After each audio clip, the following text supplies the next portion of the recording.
everyone. Welcome back to Not the Right, the podcast that cuts through the to bring you the unfiltered truth. I'm Natasha. And I'm Nick. Today we have a lot to talk about, and it's all heavy, so buckle up, people. Yeah, let's dive into the elephant in the room.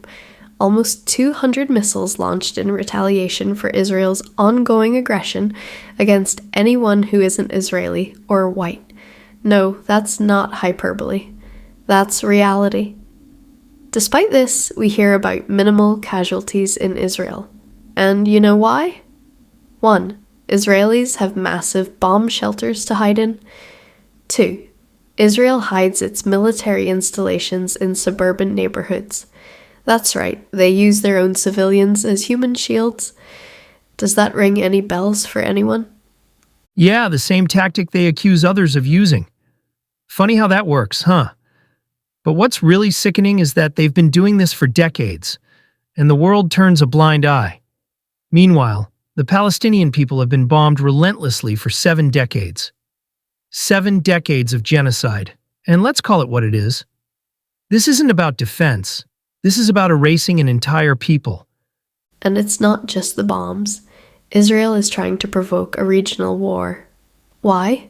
Because they want to wipe out anyone who isn't white, Israeli, and Jewish. And of course, the United States is standing by, not just allowing it, but funding it.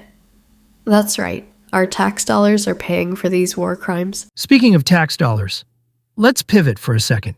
We're sitting here in the United States, a country with no universal health care, no affordable housing, corporate price gouging on everything, and let's not forget the maggots in the Republican Party holding us all hostage. Oh, and on top of that, we just had a freaking hurricane that killed over 100 people.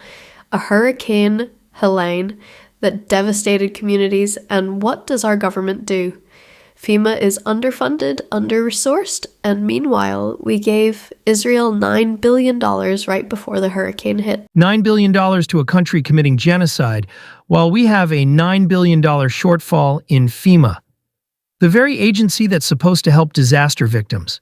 You can't make it's criminal negligence on a national scale. And where's the outrage? Why are the American people sitting back and allowing this to happen? Are we really okay with watching our government fund genocide and war crimes while we suffer here at home? Meanwhile, Joe Biden and his administration are silent. Where's the leadership? Maybe instead of targeting climate scientists and activists, the government should listen to the people who've been screaming about climate change for years. Yeah, shout out to Greta Thunberg. Queen, she's been out there fighting the good fight while the conservatives just keep crapping on her and anyone who dares to tell the truth. So, if you're as outraged as we are, and you should be, there are some real things you can do. Help the people who need it right now. We've got links to organizations helping the victims of Hurricane Helene, Gaza relief, and other resources. That's right. We have to stand up, get loud, and demand better from our so-called leaders. It's time to stop sitting on the sidelines. Use your votes to hold them accountable and your critical thinking so that you know how. Remember, we don't just talk about the problems, we take action. Check out the links in the description to support those on the ground who are making a difference. Until next time, I'm Natasha. And I'm Nick. Stay strong and stay informed.